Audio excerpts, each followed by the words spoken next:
In the last episode, we created our 3D text and the button and all the nulls, and we also created this cool animation that the arrows kind of go through.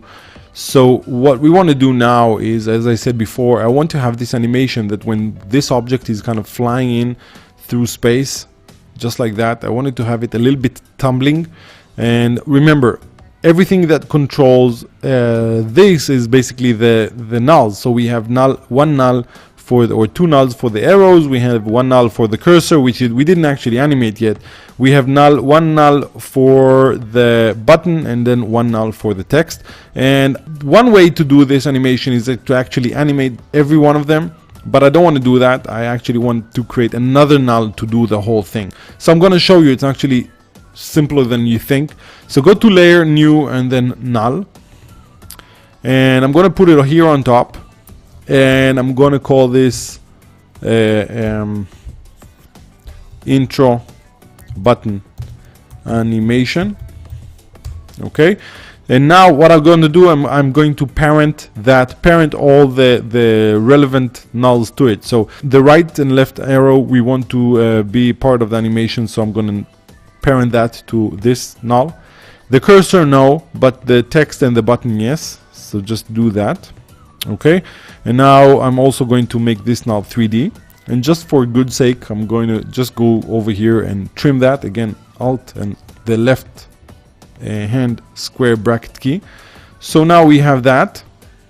Okay, and now we have this animation. So basically what I want to do on this null, it's actually very simple.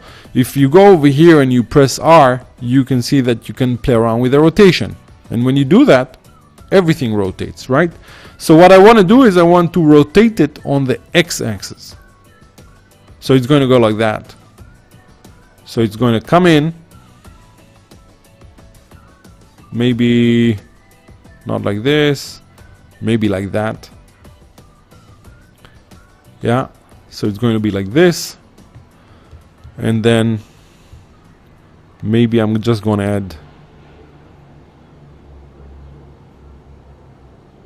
a whole spin to it.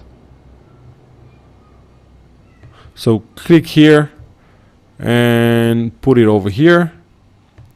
And now just go to the end of that animation. So it comes in, and then I'm just going to reset that to 0. And that will automatically create another keyframe. And now we have this animation. So it's kind of flying in, going boom, you know. And I'm seeing that the camera null, well, we need to kind of sync the animation. So I'm also going to put this at the beginning.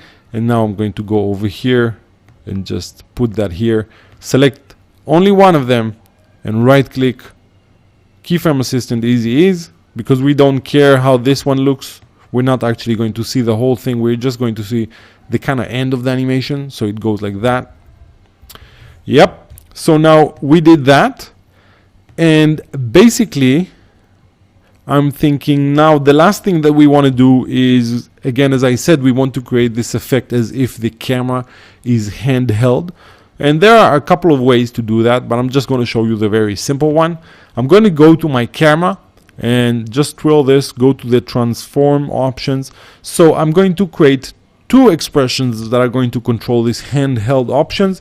I'm going to do them or use them on the point of interest and on the position. So basically, we're going to tell the camera, you're going to wiggle around the point of interest, and you're also going to wiggle around the position.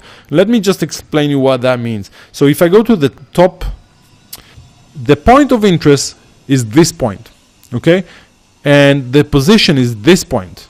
So if you just create one keyframe on the position, this point, the part of hand holding the camera, is going to wiggle. But if you think about this, when you're hand holding a camera, you're wiggling where the camera is in space, but you're also wiggling where the camera is looking at. And instead of just having a fixed position the camera is looking at. So this is just a simple explanation of what we're doing. So we're going to wiggle the 2 points, and that will simulate a handheld situation. So Let's first do it on the point of interest. So I'm going to press down Alt and click on the stopwatch to open up our expression properties. And I'm just going to write wiggle, double G, wiggle, open parenthesis, wiggle, and then I'm going to write 2 and maybe 8. So basically I want the camera to wiggle 2 times every second, and then every time it wiggles it's going to move 8 pixels. I'm going to copy that and now click out of that, and now I'm going to go to the position, press down Alt, click on the position and paste that. This time maybe change that to 1 and then press 9 just to add some randomity to it. And now it's going to look, if we go down to a third to preview that, it's going to have this kind of handheld look and vibe to it. Okay, so this is what we want to do. Boom, we have that, and it's flying, it's tumbling. Boom, we have that, and I'm thinking that basically we are done. Well, we're not fully done, because I also want to have some lens flares behind this, and I'm going to use optical flares again to do that. So let's do it really fast. I'm going to go to layer, new, and light. Okay, so this one is going to be called B. Remember what we did with optical flares? We used this option of AB to just show the lights, but if you don't remember, that's totally fine.